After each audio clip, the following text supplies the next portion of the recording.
매일 성경 순과 함께하는 말씀 묵상, 레위기 20장 1절부터 16절 말씀을 함께 묵상합니다. 주님께서 모세에게 말씀하셨다. 너는 이스라엘 자손에게 다음과 같이 일러라. 이스라엘 자손 가운데서 어떤 사람이든지 또는 이스라엘에서 나그네로 사는 외국 사람 가운데서 어떤 사람이든지 제 자식을 몰렉에게 제물로 준다면 그를 반드시 사형에 처해야 한다. 그 지방 사람이 그를 돌로 쳐 죽여야 한다. 나도 바로 그런 자에게 진노하여 그를 자기 백성에게서 끊어지게 하겠다. 그가 자식을 몰렉에게 주어 나의 성소를 더럽히고 나의 거룩한 이름을 욕되게 하였기 때문이다. 그 지방 사람이 자식을 몰렉에게 준 자를 눈감아주고 그를 사형에 처하지 않으면 내가 직접 그와 그의 가문에 진노를 부어서 그는 물론이고 그를 따라 몰렉을 섬기며 음란한 짓을 한 자들을 모조리 자기 백성에게서 끊어지게 하겠다. 어느 누가 혼백을 불러내는 여자와 마법을 쓰는 사람에게 다니면서 그들을 따라 음란한 짓을 하면 나는 바로 그 자에게 진노하여 그를 자기 백성에게서 끊어지게 하겠다. 그러므로 너희는 몸가짐을 깨끗하게 하고 거룩한 사람이 되어야 한다. 나는 주 너희의 하나님이기 때문이다. 내가 정한 규례를 지켜 그대로 하여야 한다. 나는 너희를 거룩하게 한 주다. 아버지나 어머니를 저주하는 사람은 반드시 사형에 처해야 한다. 그가 아버지와 어머니를 저주하였으니 그는 자기 죄값으로 죽는 것이다. 남자가 다른 남자의 아내 곧 자기의 이웃집 아내와 간통하면 가늠한 두 남녀는 반드시 함께 사형에 처해야 한다. 제 아버지의 아내와 동침한 자는 아버지의 몸을 부끄럽게 한 것이다. 그 두 사람은 반드시 사형에 처해야 한다. 그들은 자기 죄값으로 죽는 것이다.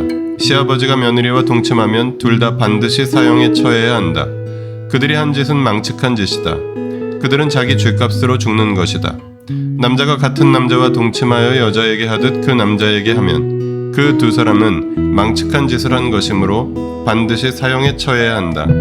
그들은 자기 죄값으로 죽는 것이다. 남자가 자기 아내와 함께 아내의 어머니까지 아울러 취하는 것은 악한 짓이다. 그 남자와 두 여자를 모두 불에 태워 처형해야 한다. 그렇게 해야만 너희 안에 역겨운 짓이 다시는 생기지 않을 것이다. 남자가 짐승과 교접하면 그는 반드시 사형에 처해야 한다. 그리고 너희는 그 짐승도 죽여야 한다. 여자가 어떤 짐승에게 가까이 하여 그것과 교접하면 너희는 그 여자와 그 짐승을 반드시 사형에 처해야 한다. 그 여자와 그 짐승은 자기 죄값으로 죽는 것이다. 1절부터 2절 상반절은 서론입니다. 2절부터 6절은 몰렉 제사와 주술 행위에 대한 처벌 규정입니다. 7절부터 8절은 거룩을 위한 명령입니다. 9절부터 12절은 가족과 이웃에 대한 범죄와 성범죄에 대한 처벌 규정입니다. 본문은 앞서 살펴본 명령들과 상당한 내용이 중복됩니다. 그런데도 본문의 내용이 다시 언급되는 목적은 이것이 범죄자에 대한 처벌 규정이기 때문입니다.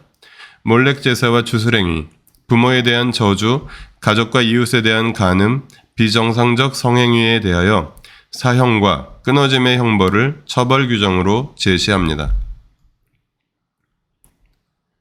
본문을 통해 무엇을 깨달을 수 있을까요? 거룩하게 되어가는 주 하나님의 사람들. 처벌의 목적은 처벌 그 자체에 있는 것이 아니라 이스라엘 전체 공동체와 백성 각 사람의 거룩에 있었습니다. 하나님은 당신의 백성이 몸가짐을 깨끗하게 하고 거룩한 사람이 되기 위하여 거룩하신 하나님께서 정하신 규례를 그대로 행하기를 원하십니다. 사형과 끊어짐이라는 강력한 처벌 규정은 본문이 열거하고 있는 범죄의 파괴력과 악영향이 얼마나 큰지를 보여줍니다.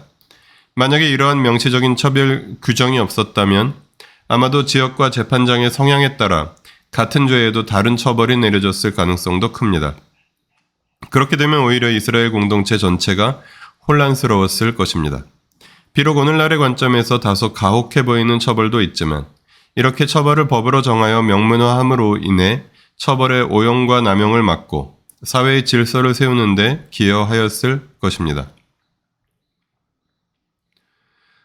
본문을 어떻게 삶에 적용할까요? 교회에 허락하신 거룩의 사명. 처음부터 끝까지 거룩을 말하는 레위기에서 처벌의 목적 또한 공동체와 개인의 거룩이었습니다. 물론 더 높은 수준의 공동체여서 모든 구성원이 스스로 모든 선한 일을 바르게 할 수 있었다면 아마도 처벌은 필요하지 않았을 것입니다. 그랬다면 오히려 율법도 필요하지 않았을 것입니다. 그러나 하나님은 율법을 주셨고 다양한 상황에서 다양한 규정을 제정하셨습니다. 하나님의 나라가 완성될 때까지 인간과 인간이 함께 만들어가는 공동체와 사회는 불완전합니다. 그래서 규정이 필요하고 때로는 처벌도 필요할 수 있습니다. 그러나 이때에도 모든 처벌은 규정에 따라서 객관적이고 보편적으로 진행되어야 합니다. 세속사회에서 스스로의 거룩을 지켜야 하는 교회는 계속해서 하나님의 거룩을 닮아가며 세상에 하나님의 거룩을 드러내는 거룩한 사람들의 거룩한 공동체가 되어 가야 한다고 본문을 통해 주님은 말씀하십니다. 기도하시겠습니다. 죄에 대한 심판으로 죽어 마땅한 사람들을 하나님의 백성으로 불러주신 하나님, 주님의 거룩하심을 닮아가며 세상에 주님의 거룩하심을 드러낼 수 있도록 우리를 주님의 거룩으로 새롭게 하여 주십시오. 우리 주 예수 그리스도의 이름으로 기도합니다. 아멘. 매일 성경순과 함께하는 말씀 묵상, 오늘의 묵상을 마칩니다. 말씀이 함께하는 하루 보내십시오. 고맙습니다.